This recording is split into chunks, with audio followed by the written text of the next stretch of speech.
Earlier, my colleague Mike Walters spoke to Beate Andrees from the International Labor Organization, and they discussed the staggering number of modern-day slaves across the globe and what's being done to combat the problem. Well, according to the ILO's estimate, we think there are at least 21 million men, women and children in forced labor or modern slavery at any point in time.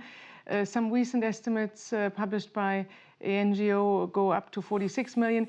Whatever the number is, the truth is we still don't have enough reliable figures to measure the trends, but there are millions, and there are many millions too many. And we're seeing a number of conflicts around the world, or wars. Are they driving up the numbers? Absolutely. So we can say with certainty that war and conflict increase the risk of especially women and children to men trying to reach safe destinations, trying to find work in destination countries. We hear of cases involving children that are trafficked out of refugee camps, used as cheap labor of the economies of host countries. Clearly, there is an underground market that is associated with conflict.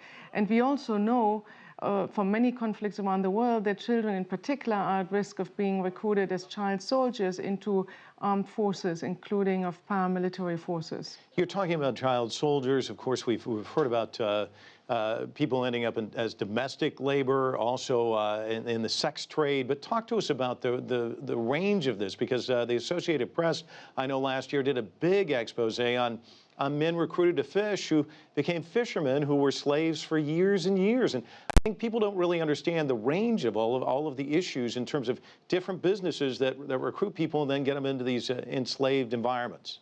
And we do see trafficking and forced labor being an increasing problem in the global economy, linked to the mobility of people, but also the demand of cheap labor in various economic sectors.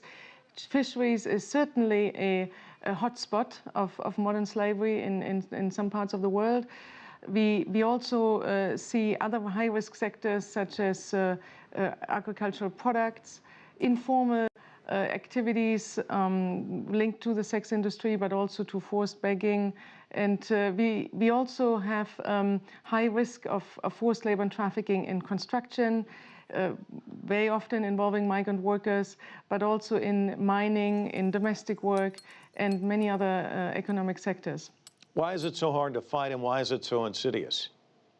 So it is a very complex problem with many different manifestations. They all require different responses. Therefore, as we say, this problem cannot be solved by one organization alone. It involves all different parts of ministries and government. It involves businesses, workers' organizations, NGOs, the media. Everyone really has to be around the table to find solutions. If you like what you just saw, follow us on social media and visit our website, cctv-america.com.